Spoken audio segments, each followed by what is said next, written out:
All right, well, good evening. Good evening, ladies and gentlemen.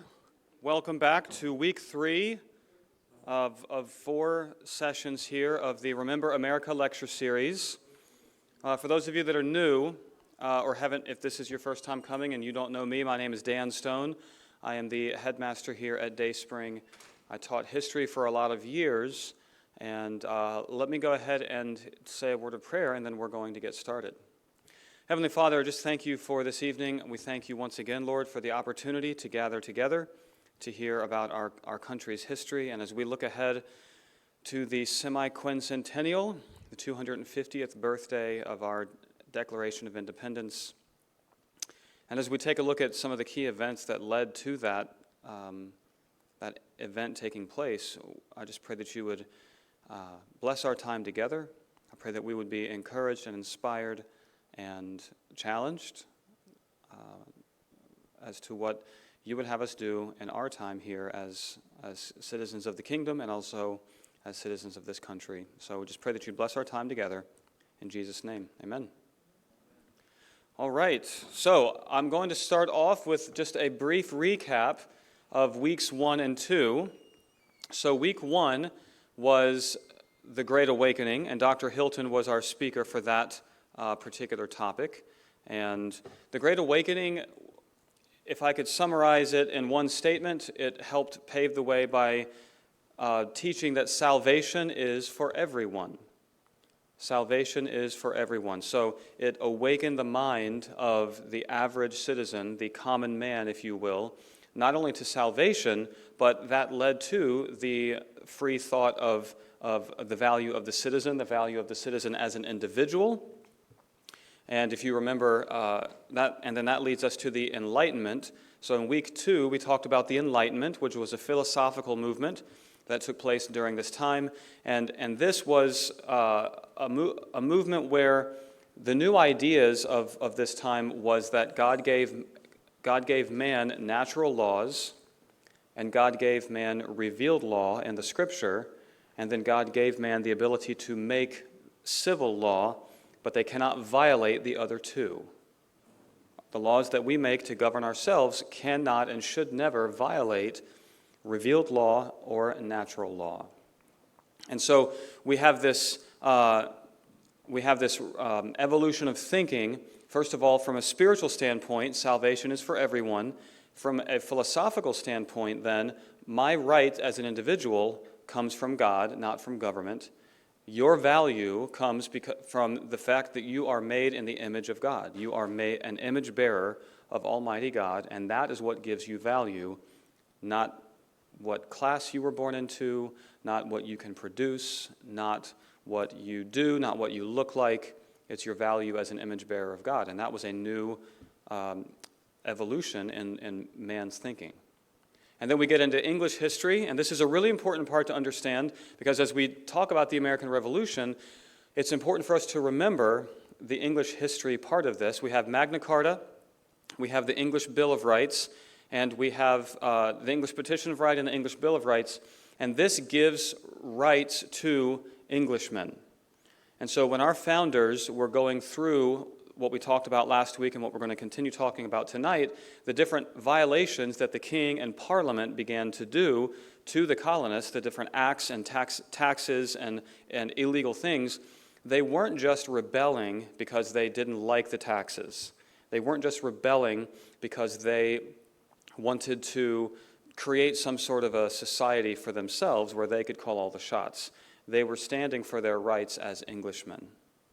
And they were saying to the king, if you're going to have us be subjects of the king, then we also we get to have the rights that Englishmen have.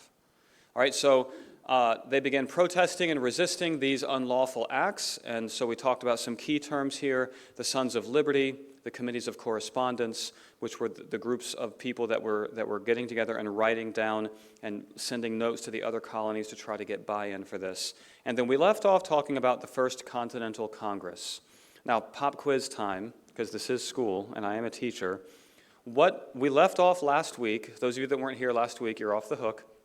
But we left off last week talking about the First Continental Congress and what did they do and what was the very first thing that happened the very first time a body of men got together representing 13 colonies? They prayed. That's right. They prayed, and they asked God to have mercy on them. They asked God to change the thought, the thinking, and the mindset of their adversaries, to help the king and parliament begin thinking of this better. They asked God to protect them if this was going to be a war. They asked God to give them a victory in that war. And from that, they also then, they passed a set of resolves that were known as the Suffolk Resolves. So Suffolk County is where Boston is in Massachusetts. And so this is where we left off, and we're going to pick up right where we left off last week.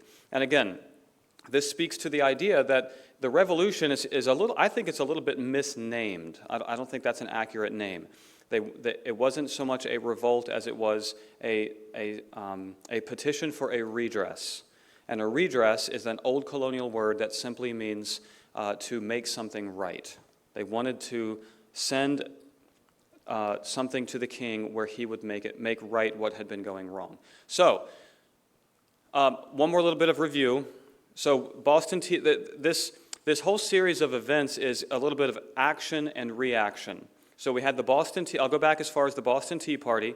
The Boston Tea Party, the Sons of Liberty, they destroyed the tea, and making a statement against what Parliament was doing. The response to that was the coercive acts, where the royal government, they closed Massachusetts Harbor, they closed the harbor, so shut down all shipping in Boston. They suspended Massachusetts legislature, so they took away the people's right to self-government. And remember, that was in their charter. In their founding charter, they were given the right to govern themselves, and the king took that away. They began quartering troops among the citizenry, and they forced the citizens to take troops into their home. They appointed a royal governor, so the people no longer had elected representatives in their own colonial government. They appointed a royal governor, and it was actually a military governor, so they put them under martial law. And this was so Boston Tea Party, coercive acts, and then the First Continental Congress passed the Suffolk Resolves, and this is what they sent to the king. And to the other colonies. They placed a boycott on all British goods. They formed a secret legislature. So they said to the Massachusetts Bay Colony, you keep meeting. You have a right under English law to meet and to govern ourselves, and so you need to keep meeting. They also have advised them to form militias and to arm themselves, and we're going to talk about militias in a minute. And then they issued a declaration of rights and grievances where they expressed loyalty to the king, and they declared that they owed him no loyalty if he continued to violate their rights. I'm going to read to you here, if I can find it.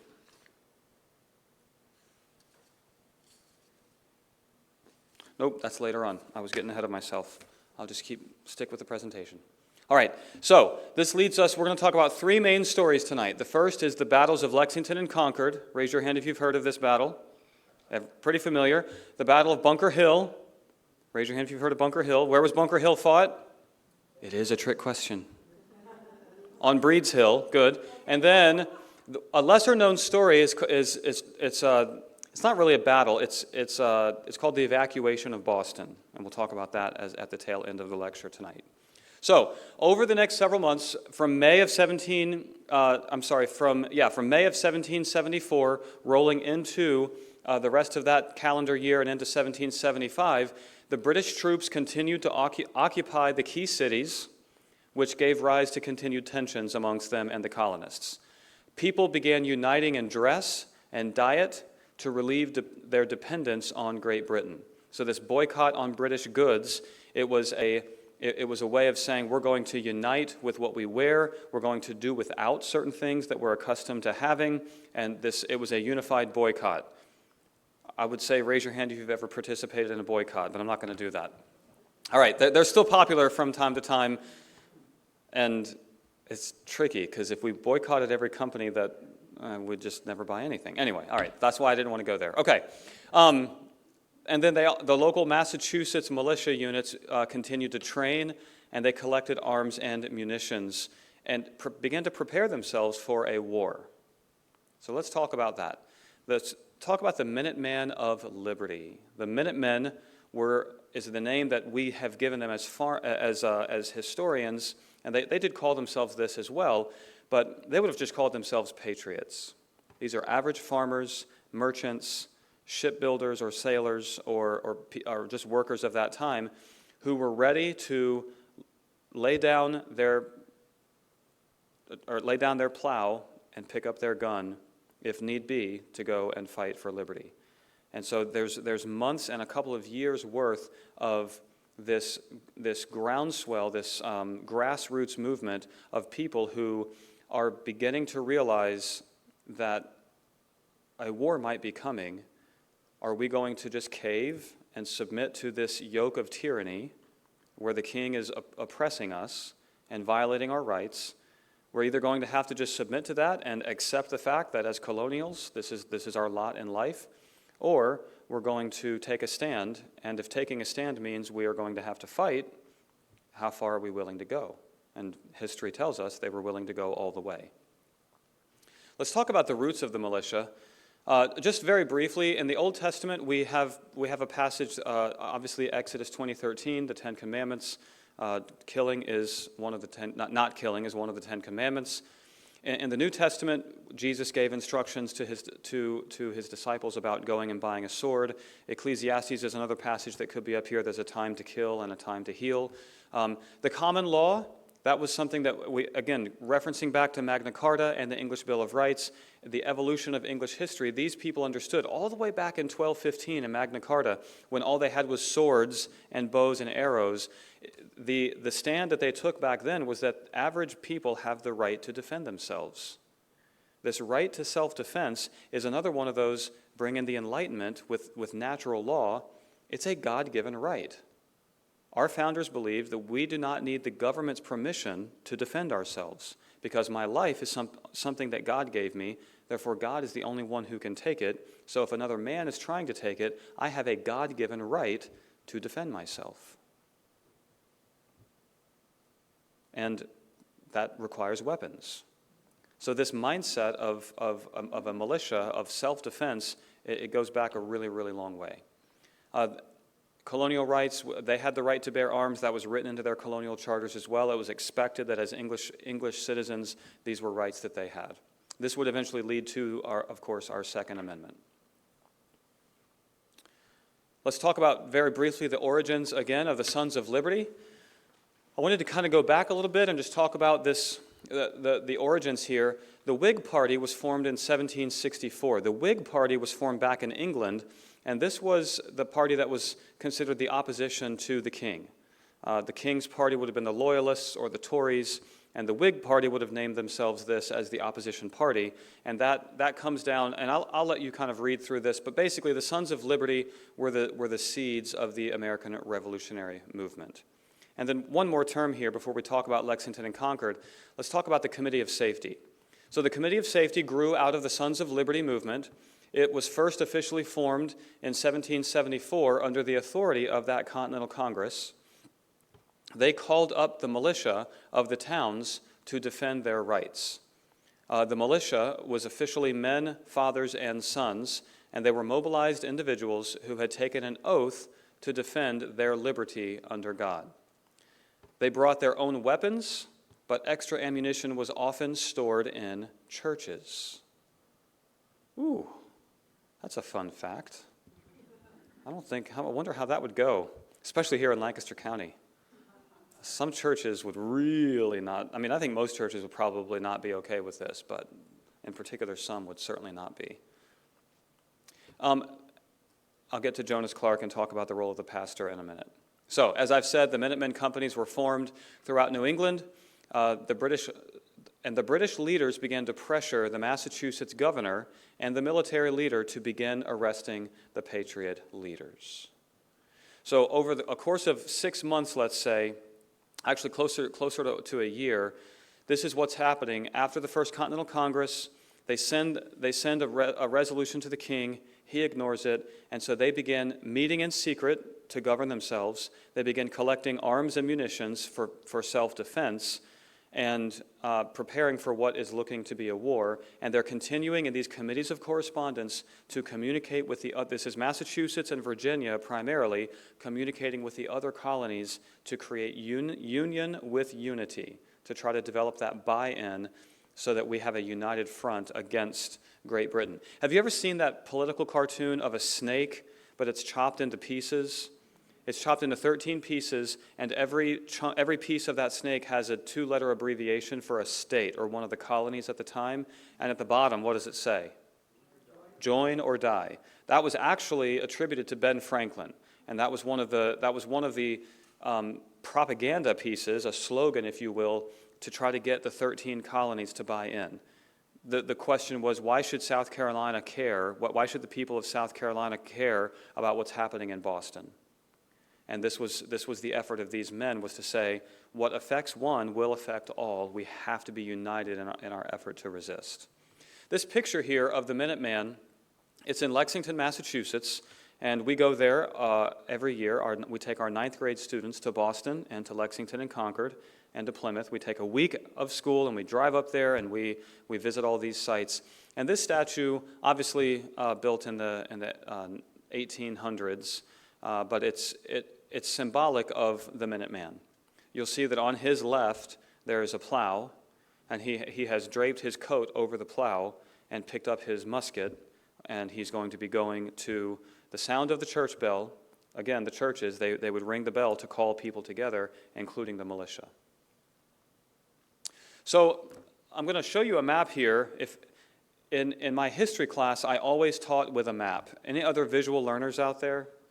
I love maps, I love pictures. I can still remember things that I learned in grade school based on what poster was hanging on the wall when I learned that fact. That probably tells you a little something about me, but so I'm a big fan of maps, and I wish this was a classroom I could pull out. I actually had this old flip chart map, from the 20th century that I actually loved using, and the students, I was like, look guys, this is called an antique. This is, anyway. So if you look up here on the map, you've got it there and on your paper, you can see Boston. Everybody point to Boston. So I'll make sure we're aware of what we're looking at. Point to Boston. So just a couple of important things to note here. Boston is a peninsula, and there's a narrow strip of land that they called the Neck. And that neck was all that connected Boston to the mainland. Boston was it was a profitable town, and it was so desirable for the early settlers because of its deep harbor. Ships could go almost right up to the shore because of the way there's not much of a beach there. The water line would go almost straight down, and so it was a deep harbor for ships to come in. But that neck is really important because at high tide, that neck was only maybe 100 yards wide. So Boston almost became an island during high tide. And that's going to come into play here in the story of this battle. So you can see that, I just want to leave this visual up here. When we talk about Paul Revere, and we talk about the famous line, 1 if by land and 2 if by sea, this is why that mattered.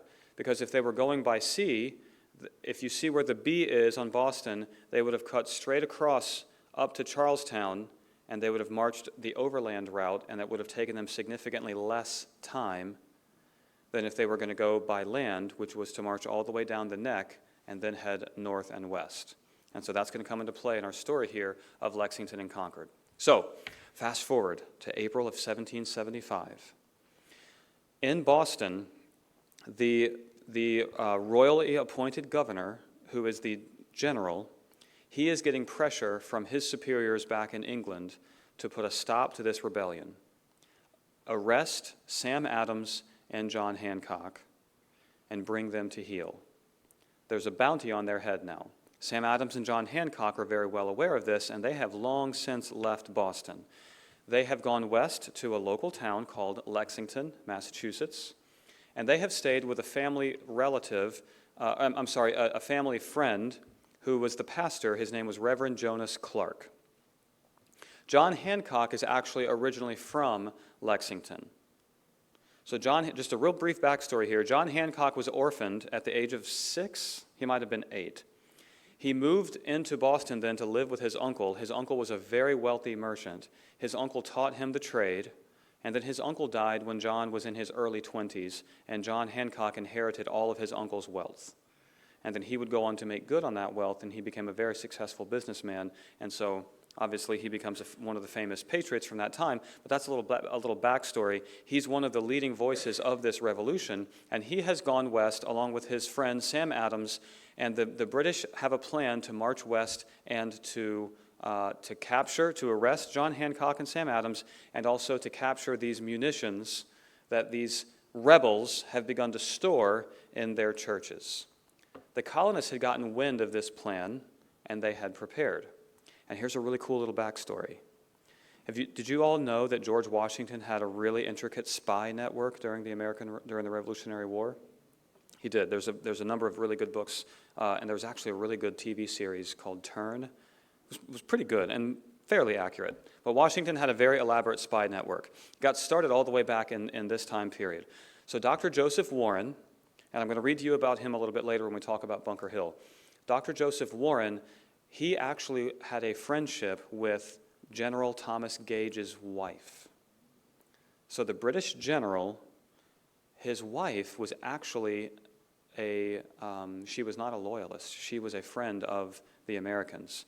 She had grown up here.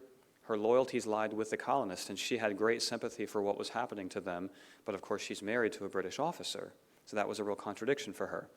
She hears that her husband is planning this attack, 800 men that they're going to send out to Lexington to capture Hancock and Adams, and then to get the munitions that are being stored in Concord. She tips off Joseph Warren. She tells him what's happening. She gives him the plan. And she did this because she thought that by doing this, she could avert what ended up happening.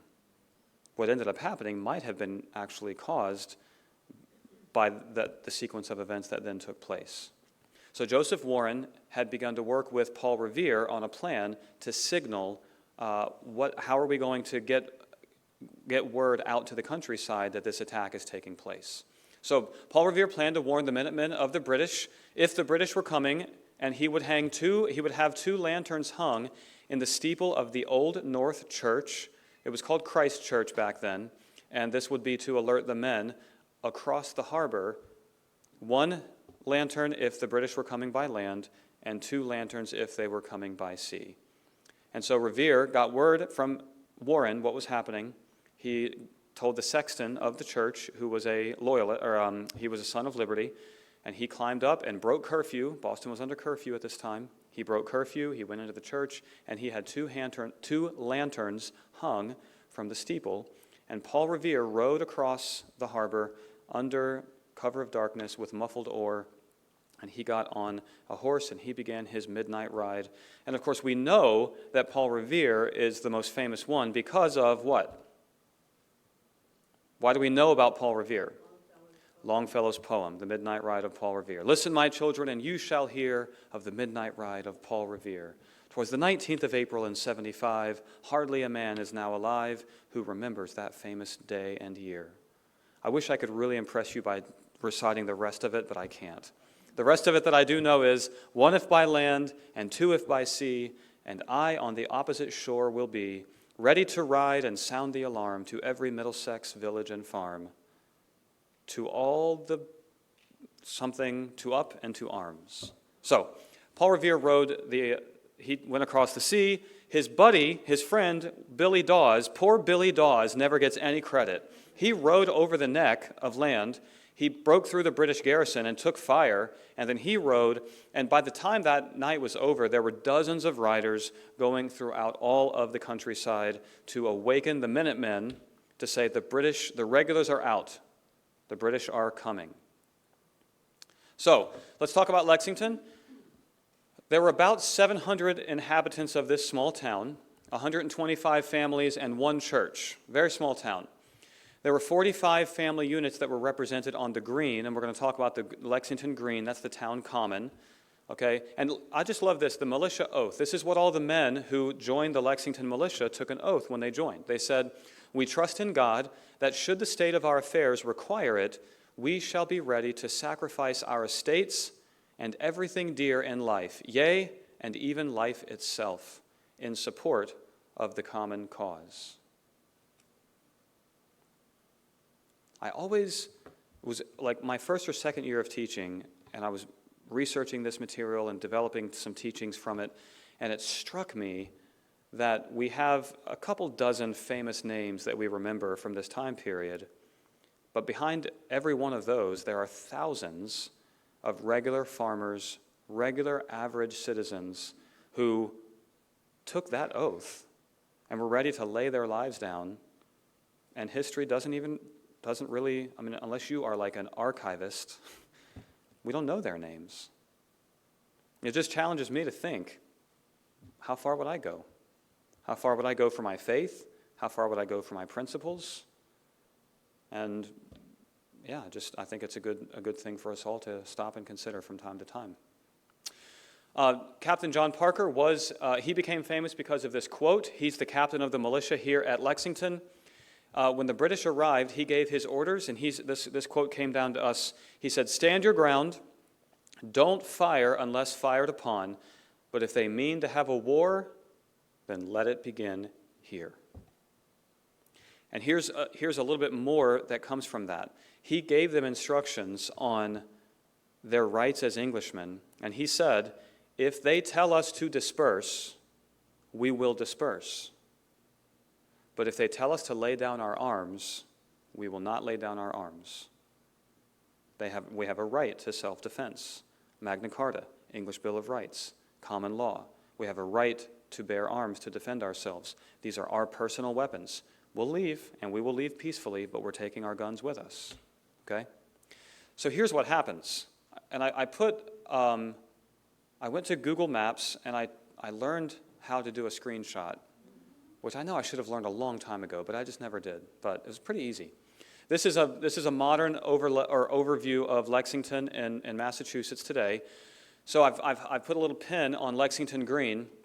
If you want to follow the road that starts in the bottom right corner of the screen, and then follow it up to the left where that triangular town common comes in, that's the King's Highway. That was the road. It was there back then. It's there now. Same road. When the British officers, they marched through the night. By the way, it was a secret mission.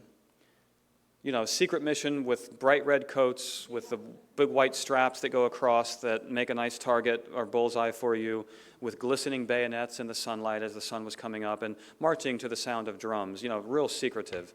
But the regulars are marching out towards Concord. They have sent a detachment ahead to the Hancock House, which is in the top right corner of that triangle. It's the Hancock House. It's still there today. And that's where Hancock's relative lived, and that's where Hancock and Adams were. They had gotten word, and they were long gone. The British had sent a forward detachment of troops to try to surprise them, and they found out that they were gone, so they came back and joined. So now they just need to stay on that Massachusetts Avenue Road to Concord to achieve the other part of their mission, which is to get the munitions that are being stored in Concord. They march directly onto the town green. They veer off the road, and there are about 80 Minutemen from the Lexington militia standing in formation on the green. What the Minutemen, and this is all in the primary source journals, what the Minutemen intended to do was stand on the town common, and as the British soldiers marched by on the road, they just wanted them to know, you're not surprising anybody, we know you're out here, we know what you're doing, we see you. It was meant to be a show of force. It was meant to be a peaceful demonstration of, we see you, good luck. That was the intent. When the British saw this, they were provoked, obviously, and they marched their troops straight onto Lexington Green. They took formation, and the commanding officer told the militia, the Lexington militia, lay down your arms and disperse. And nobody moved. And then he said, you damned rebels, why won't you disperse? And Captain Parker gave his men the order to disperse, and as they began to disperse and walk away, a shot was fired. Nobody knows who fired the shot. We still don't know if it was a British soldier, if it was a Lexington militiaman. A lot of people like to think it was Sam Adams hiding in a tree somewhere because he wanted to start the war and he knew that this would get him started. There's no evidence of that, and he probably wasn't going to take the chance of hanging around and getting caught, so that's very unlikely.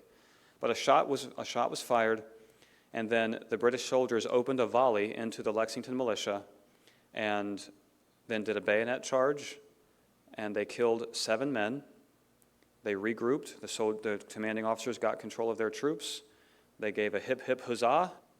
They got back on the road, and they began marching on to Concord.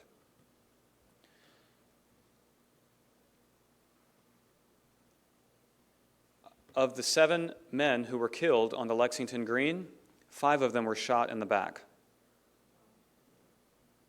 They were dispersing. They were following their orders. 5 of them were shot in the back. The British decided to march on to Concord. Once in Concord, they found a building where munitions were stored. They tried to destroy that by burning the building. But north of the town, at a place called the North Bridge on the Concord River, there was a company of Minutemen that had formed to defend the bridge. And here is where the colonists took their first shot that Ralph Waldo Emerson, another poet from that time period, called "The Shot Heard Round the World."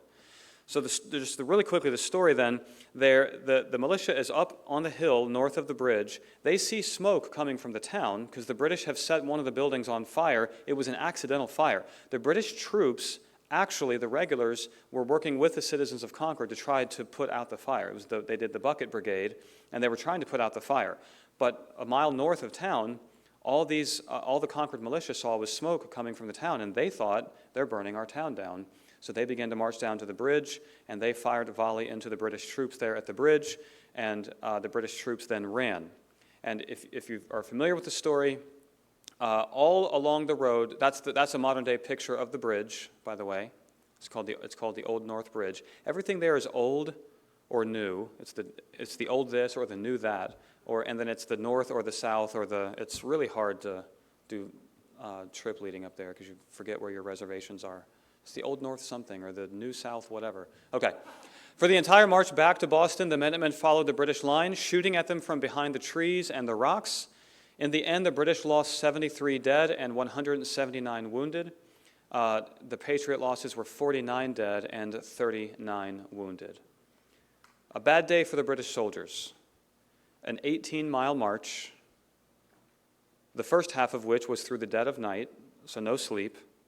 The second half of which they were being shot at the entire march back to Boston. This led to then the Second Continental Congress. 1 month after Lexington and Concord, they decided it was time to regroup. So the Second Continental Congress met in Philadelphia in May of 1775. I do not mind that one bit, just so you know. Takes me back. I don't miss it that much. I like this phase. Teenagers, right? So easy. Okay. So Congress began then taking steps to oversee what was looking to be a war. One of those steps was to place George Washington in command of the newly formed Continental Army. So this is a response to the battles of Lexington and Concord. They hear the news of this battle, and this is one of the action steps they take. I'm going to talk about John Adams and Thomas Jefferson next week, but I'll just really briefly give you an intro here. John Adams is one of the most significant founding fathers. Some of why we know what he did, but some of it was what he did behind the scenes, and this was one of his first great masterstrokes of behind-the-scenes work. It was his idea that Congress appoint a Virginian to lead a Continental Army, because Virginia was the largest, most prosperous colony, and he knew that if Virginia joins, it's a lot more likely that the other southern colonies will join. The no-brainer, if you do things the old British way, was to appoint the wealthiest person to lead the army, and that would have been John Hancock. But John Adams said, let's think about this more strategically. So George Washington got the command. They made another plea to George III, and this became known as the Olive Branch Petition. So once again, we have our founding fathers here. Blood has been shed now. People have died, and they're still calling for a peaceful resolution to this. I'm going to read to you a section from the Olive Branch Petition. By the way, we'll really emphasize primary source documents and research when we teach history here at Dayspring. So that's we just think that's the best way, is to go back to the source. We believe that Original intent is a really important thing for Christians when we're studying Scripture. We know Scripture best when we understand the author's intent. And so we think the same thing is true for most of our school subjects as well, but history being one of those, we understand things best when we look at it from the author's intent. Okay, they said, "We, your majesty's faithful subjects of the colonies, we beseech your majesty that your royal authority and influence may be graciously interposed to procure us relief from our afflicting fears and jealousies, occasioned by the system before mentioned, and to settle peace through every part of your dominions with all humility, submitting to your majesty's wise consideration whether it may not be expedient for facilitating those important purposes, that your majesty be pleased to direct some mode by which the united applications of your faithful colonists to the throne, in pursuance of their common counsels, may be improved unto a happy and permanent reconciliation, and that in the meantime measures be taken for preventing the further destruction of the lives of your majesty's subjects, and that such statutes as more immediately distress any of your majesty's colonies may be repealed. That your majesty may enjoy a long and prosperous reign, and that your descendants may govern your dominions with honor to themselves and happiness to their subjects. Our sincere and fervent prayer." And it was signed by John Hancock. So I just think it's a really important context to hear their plea, to hear the respectful nature of what they were trying to accomplish with the king. But that petition arrived at the same time as the news of Lexington and Concord, and the king rejected it. I just saw in my notes something that I forgot, and I skipped over it. I wanted to just talk briefly about Reverend Jonas Clark. So he's the pastor in Lexington, Massachusetts. He's the pastor of one of the churches there. And this is a really important forerunner to understanding the American Revolution. When it comes to people's understanding, when it comes to people's mindset and why they would take up arms against the king, it's very important to understand that this is what their pastors were teaching them. The pastors of the colonial era talked about, and Jonas Clark in particular, the Lexington congregation pastor, his sermons are full of, or his archives are full of his sermons that talk about a defensive war is a just war. A defensive war is a just war. And so that's something, and I'm not here to say theologically whether or not pastors talking about this is correct, but it's an important historical fact that the pastors preached from the pulpit. They talked about not having representation in Parliament. They talked about the king violating their colonial charters. They talked about these things, and it's just an interesting thing to highlight in light of what has been pretty common in the American pulpit since probably the 1950s, which is that pastors, in large part, don't want to touch political issues. And there's a whole story behind that too, but I just think it's an interesting thing to point out. And if you want to talk more about that in the Q&A afterward, we can, but I'll get back into the story here. All right, so the next battle then is Bunker Hill. This is going to be a few months later. So after Lexington and Concord, the leaders of Massachusetts wanted to fortify the heights in Charlestown to keep the British cooped up in Boston. So again, we've got a map here. There's Boston there with the neck of land that connects it back to the mainland. North of Boston is a town called Charlestown. And so by the time the events of April 19th were over, which by the way, if in Massachusetts, April 19th, every year, they call it Patriot Day. It's a really, really big deal. So if you're ever in Massachusetts in April, go near Lexington and Concord on April 19th, and you'll see all kinds of fun stuff. They really they bring out all the festivities, still to this day. By the end of that day, it's estimated that there were 20,000 colonials who had come in from as far as New Hampshire and what would later become the state of Maine. The network that they had of church bells and couriers to spread the news for an emergency situation like that was pretty well established. So by within 2 or 3 days of the battles of Lexington and Concord, there was about 20,000 people who had left their homes and traveled miles, dozens or hundreds of miles, and they had come in. And so now the British troops have control of Boston, but all around the countryside, it's full of patriot militia. And now Congress has adopted that militia to becoming a Continental Army. They've placed George Washington in command, and now we're progressing here. Okay?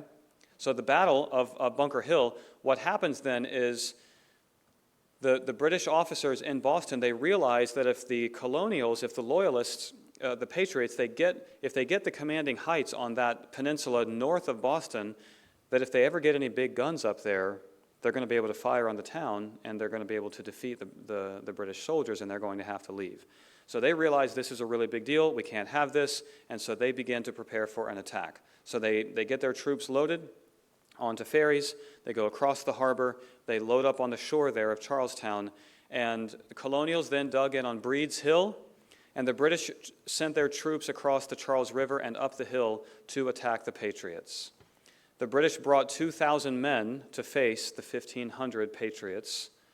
The Patriots were given the orders here. You may have remember this quote from your studies in school. Don't fire until you see the whites of their eyes. Can you see the whites of my eyes from where you're sitting? I can barely see yours. That's pretty close. That's not something to just pass over quickly.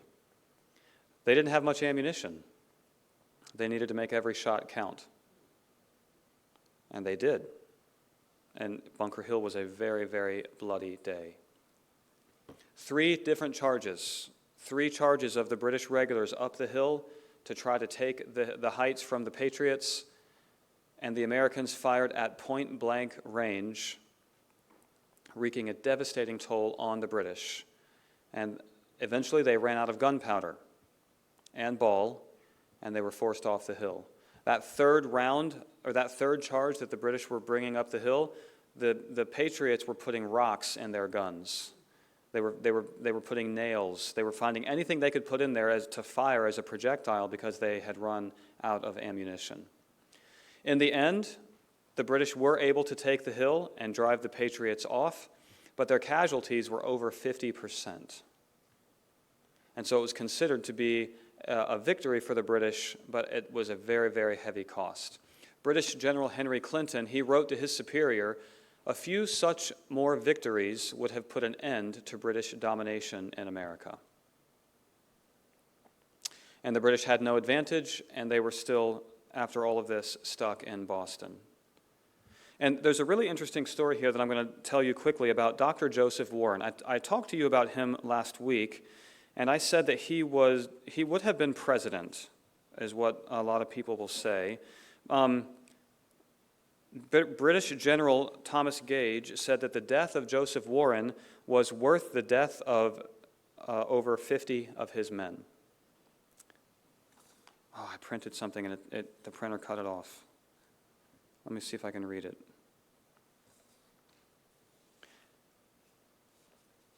All right, I'll try to stumble my way through this. Just a little bit of background on Joseph Warren because the story here at Bunker Hill is really interesting. He was 14 when he entered Harvard.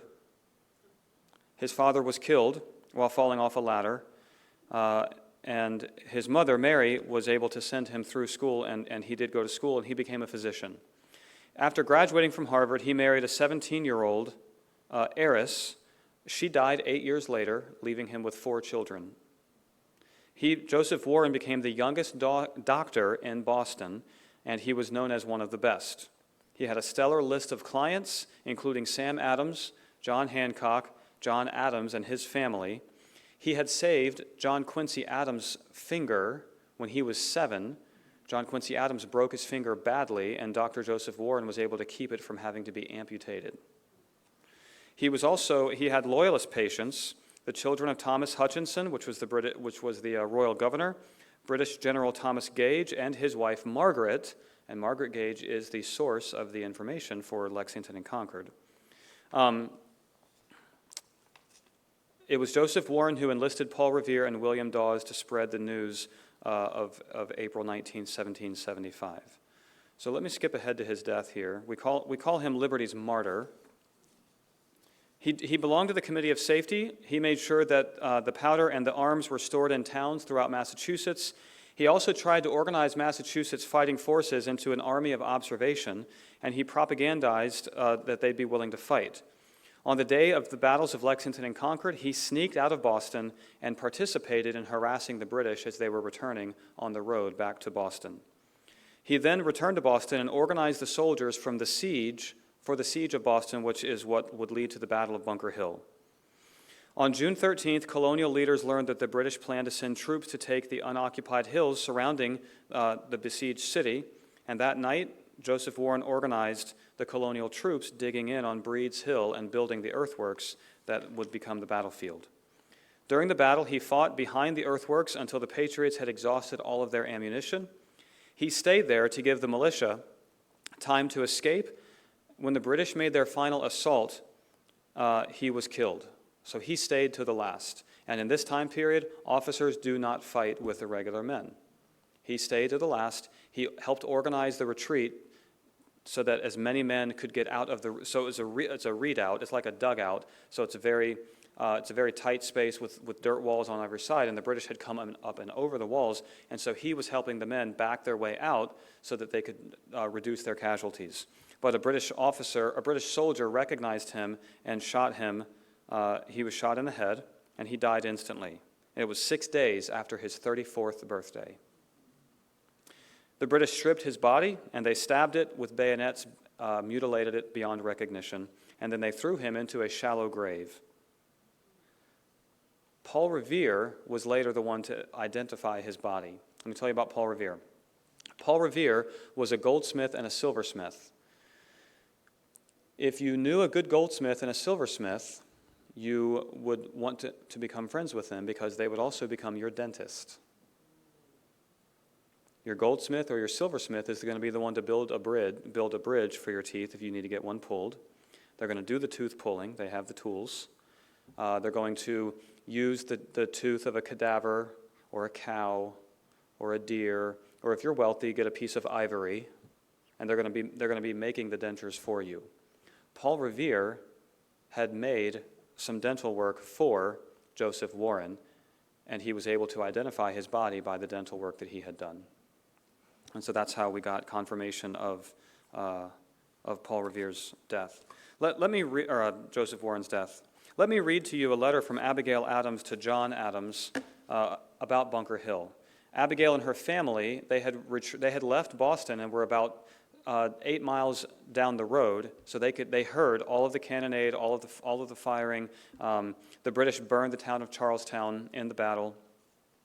Abigail Adams said to her husband John, "Dearest friend, the day, perhaps the decisive day, is come on which the fate of America depends. My bursting heart must find vent at my pen. I have just heard that our dear friend Dr. Warren is no more, but fell gloriously fighting for his country, saying, better to die honorably in the field than ignominiously hang upon the gallows. Great is our loss. He has distinguished himself in every engagement by his courage and fortitude, by animating the soldiers and leading them on by his own example.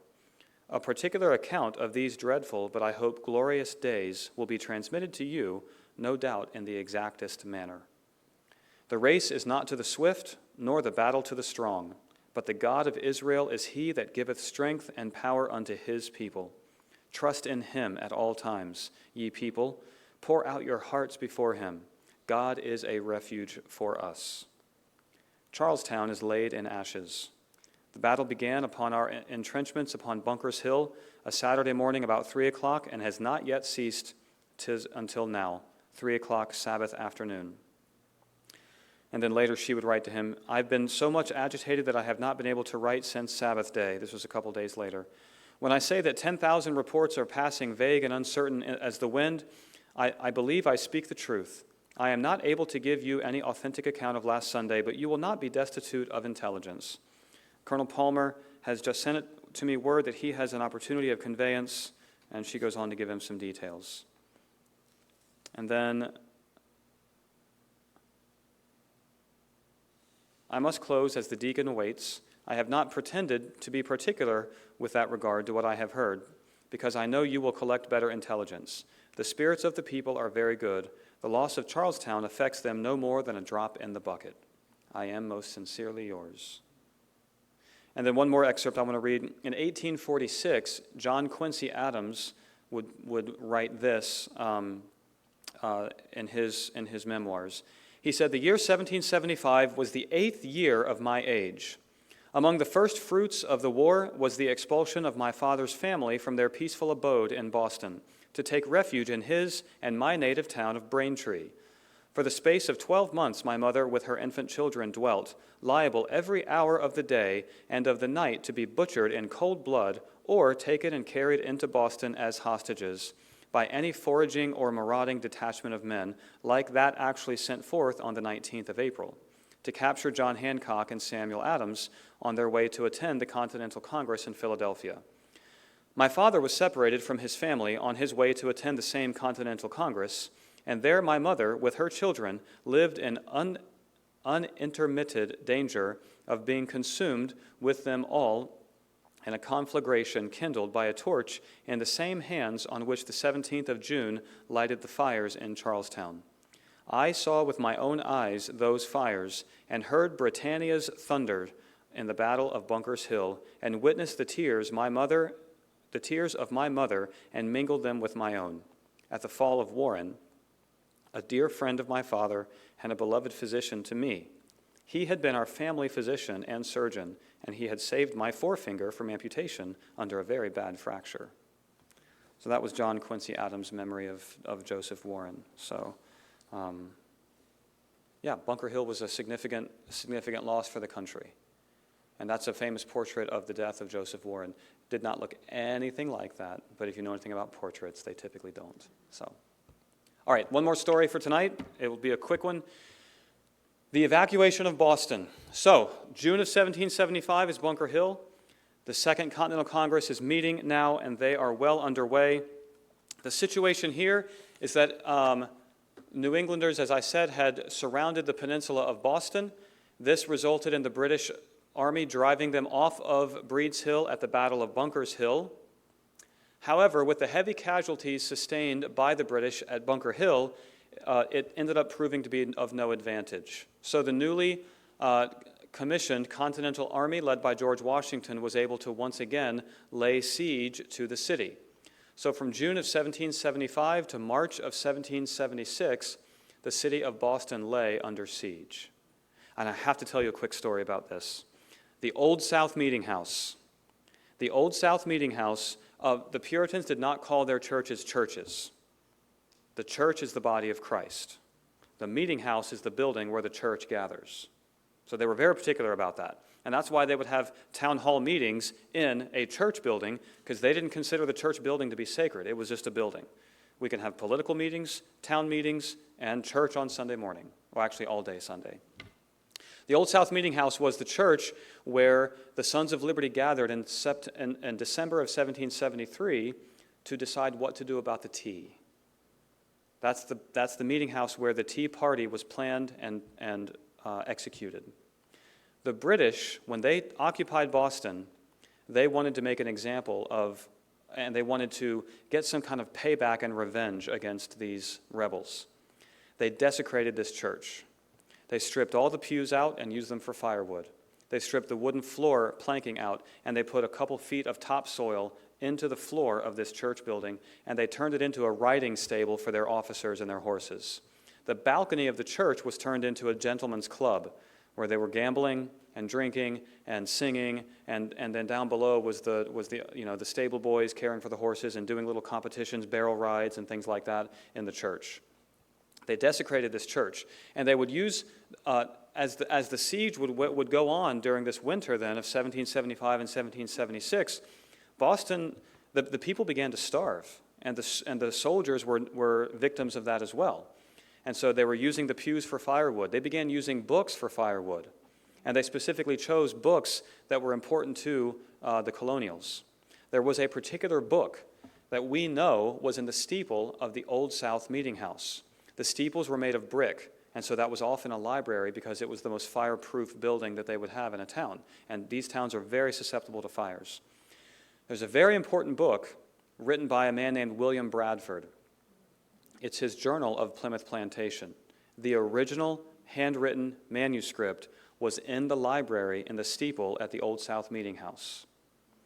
After the War of Independence was over, that book was missing, and it was assumed that it got burned along with a lot of the other books that would have been burned by the British. It wasn't until the 1890s, and it's a whole story that I don't have time to get into, that original manuscript was discovered in a library in London. We still don't know how it made its way overseas. It survived several fires in the 1600s and 1700s. It survived the British occupation of Boston. It was found in London in the 1890s, and a Massachusetts senator had to work with the State Department to get the British to give it back to us. But eventually they did, and in the early 1900s, we began distributing copies of Bradford's Journal of Plymouth Plantation, and it gave rise to a whole new resurgence of patriotic fervor of people learning what the Pilgrim story was. The Pilgrim story had really been lost to us in large part until the early 20th century. So, sorry, I had to go off on that little tangent there, because the siege of Boston and that church, it's a whole thing. All right, Washington's dilemma. I got to move. He had the city surrounded. He was organizing this army, but he had no heavy artillery. He had no way to drive the British out of Boston. He could not ask for help, because whatever correspondence went out, the British would see it. They would realize his predicament, and they would attack. He also was dealing with a smallpox epidemic, a little thing that was, plaguing half of his troops. It's interesting to read Washington's journals because he talks about this being the worst time of his life. He didn't know that there would be several more winters like this coming down the pike. But he wrote to somebody, I'm going to paraphrase it, that no man has ever had such a bad lot in life as I have right now. But he didn't really have a choice. He's like, I can't quit. I can't let my country down, but I'm also on the precipice of failure here. But Henry Knox, a new character to introduce. He's a bookseller in Boston. He takes a keen interest in artillery. In particular, he devours information about artillery and 18th century fighting. And he becomes a patriot. He becomes friends with Washington. And he becomes famous for his heroism at the Battle of Bunker Hill. Up in New York State, at a place called Fort Ticonderoga, there were other patriots, two names you might recognize, Ethan Allen and Benedict Arnold, men who had joined the cause, and they had been given orders by Congress to go take Fort Ticonderoga. So they gathered a couple hundred men, and they prepared to go in and have this battle to take Fort Ticonderoga. And when they got there, they found that there were 40 men protecting Fort Ticonderoga. Ethan Allen knocked on the door. When they opened it, he said, "In the name of Jehovah and the Continental Congress, I demand the surrender of this fort." And the guy basically, I'm paraphrasing it, okay, here you go, gave him the keys. I mean, he surrendered the fort without a fight, and so now we have cannon, but we have to get them from Fort Ticonderoga to Boston. Enter Henry Knox. Henry Knox traveled on foot in the heart of winter up to the fort. He got these guns, a couple dozen cannon, and he, through the help of farmers along the way, with sleds and ox and horses and mules, they dragged these cannons all the way over the Berkshire Mountains, through the snow, over 200 miles to the outskirts of Boston. It would be about a 4-hour drive today, and they did this over a period of months, in the middle of winter.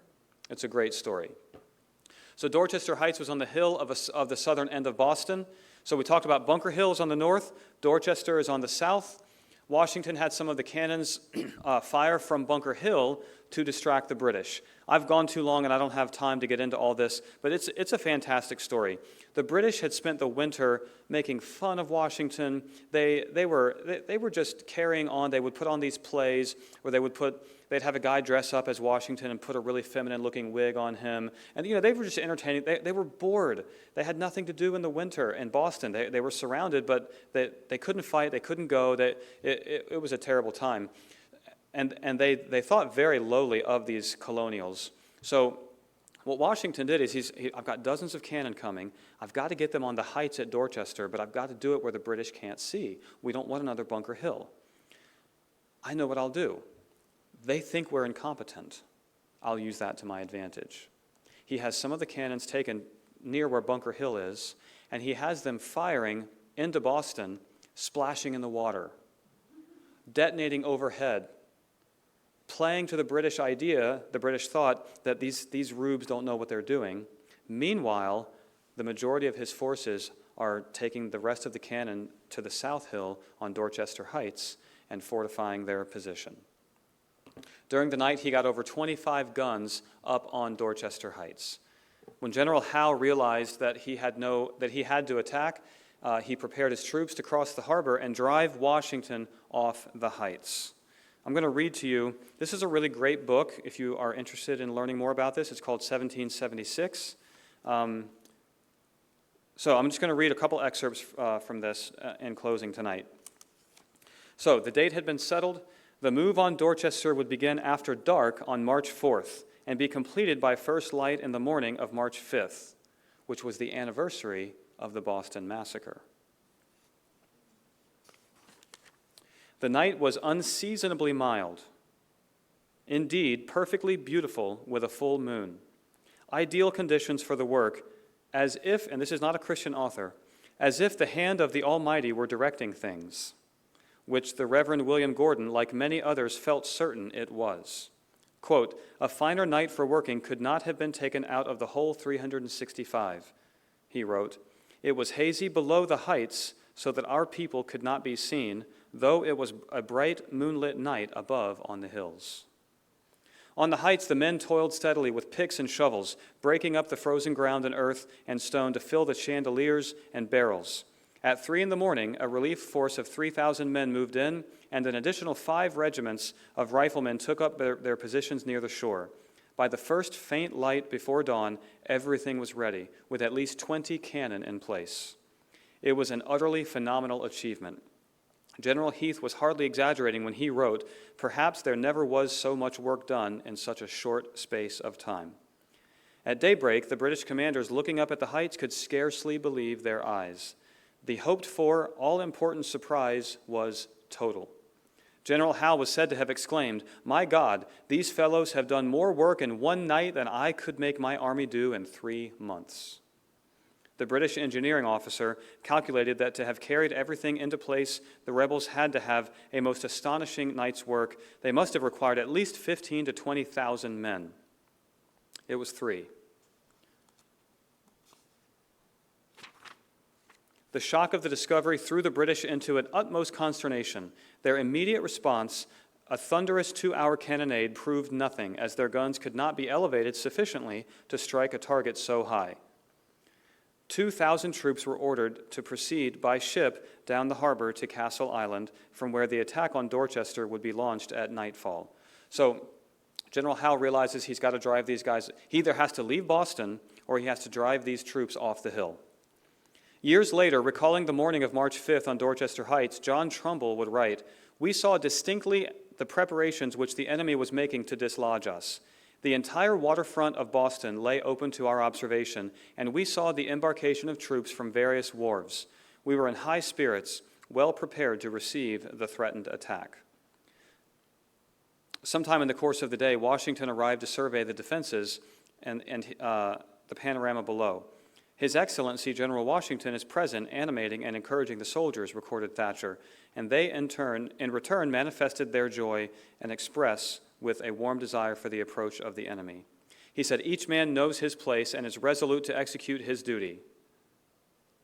I'm going to skip ahead here. According to the Reverend William Gordon, Washington called on those within the sound of his voice to remember it is the 5th of March and avenge the death of your brethren. And here's the fun part.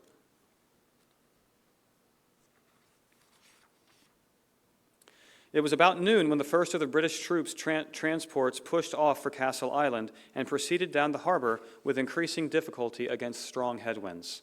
For by early afternoon, what had been an abnormally warm, pleasant day had changed dramatically. The wind had turned southeasterly, blowing pretty fresh. Then, as foreseen in no one's calculations, the elements took over. By nightfall, a storm raged, with hail mixed with snow and sleet. By midnight, the wind blew almost like a hurricane, one author would write. Windows were smashed, fences blown over. 2 of the transports bound for Castle Island were blown ashore. The American lieutenant, Isaac Bangs, who was among those freezing at their post on the high ground of Dorchester, called it the worst storm that I was ever exposed to. Clearly, there would be no British assault that night. The morning after, the winds continued to blow with a fury. The snow and sleet had changed to driving rain. General Heath concluded that kind heaven had stepped in to intervene. And so it seemed to many on both sides when that morning Howe called off the attack and gave orders to prepare to evacuate Boston. Howe made no mention in his official account of the Council of War that convened at 7 o'clock on this, or of any second thoughts on his part. The contrary winds, he would call them, of the afternoon of March 5th, the storm that followed that night, and the weather continuing boisterous the next day and night were the deciding factors. Howe wrote in that they gave the enemy still more time to improve their defenses of the heights. He said, "I could promise myself little success by attacking them under all the disadvantages I had to encounter, wherefore I judged it most advisable to prepare for the evacuation of the town." It's still celebrated today as Evacuation Day, March 17th, 1776. What else is March 17th? If you're Irish, you better know the answer. St. Patrick's Day. You might know that Boston became one of the major immigration locations for Irish in the 1800s. So they celebrate a lot on March 17th in Boston every year. St. Patrick's Day and Evacuation Day, they call it. But I read that to you because it is the first of at least 3 different occurrences in this war for independence where the weather will be dramatically, it will change dramatically and always in the favor of the American cause. It happens again at Long Island. I'm going to talk about it next week. It's like Old Testament style stuff here that I'm going to tell you about. It happens at the final climactic battle at the Battle of Yorktown. The weather, and the British officers would write about this, it was so frustrating for them. The weather always seemed to favor the Americans. We learn about Valley Forge. We learn about the terrible winter at Morristown.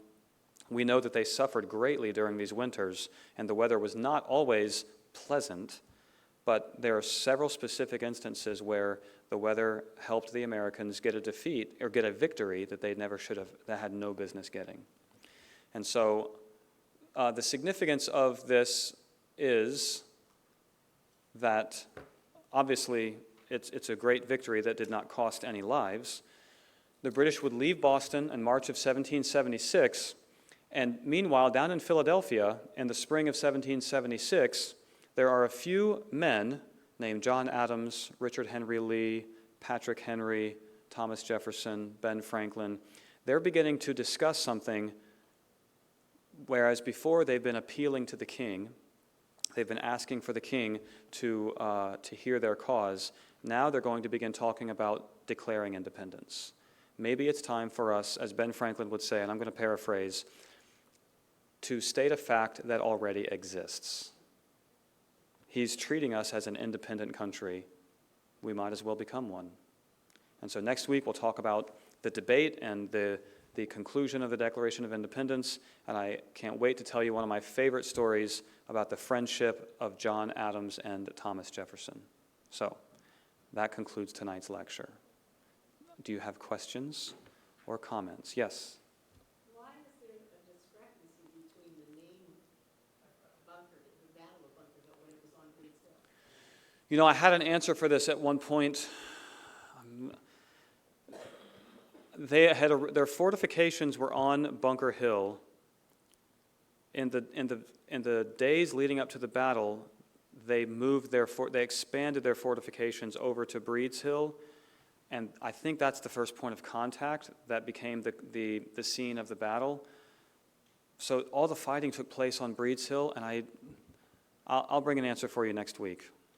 Well, it'll be recorded. You can watch the recording later. So, yeah.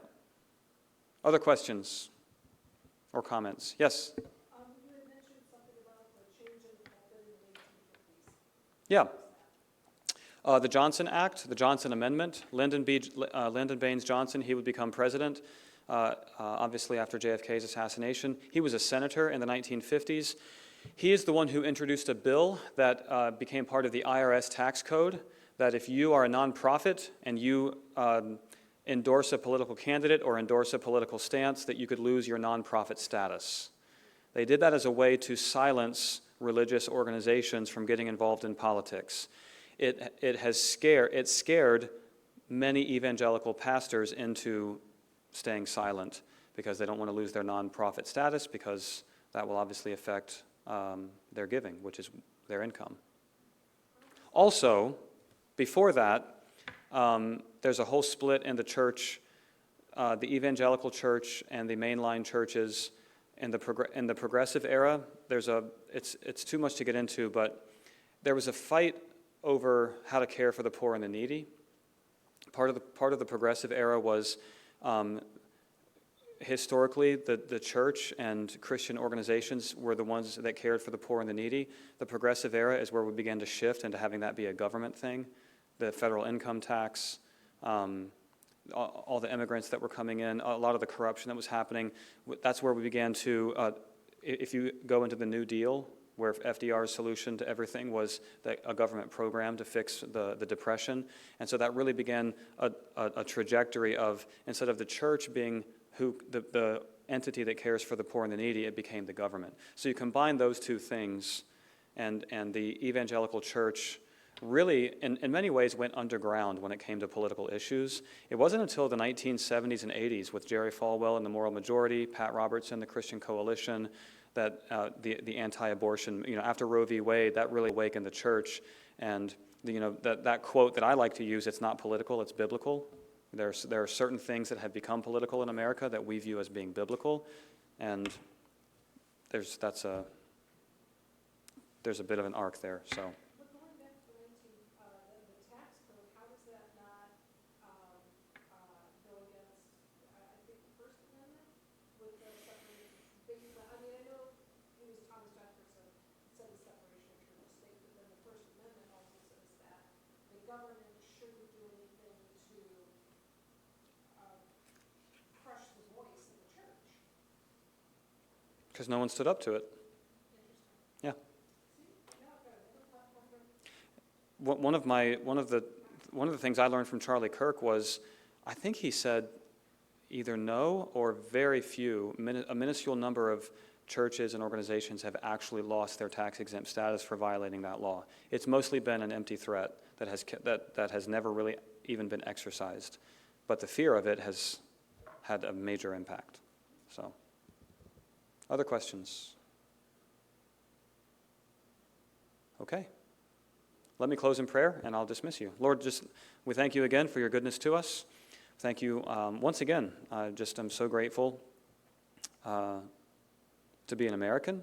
I don't say that with pride. I'm grateful, Lord. None of us deserve your grace and mercy for our salvation, and none of us deserve any of the blessings that you've given us. And so we are grateful, and thank you that we have the ability to learn about it and to appreciate it and have it challenge what we do in our generation for liberty and for standing up for freedom. And I just thank you for the opportunity to gather together and learn about these things.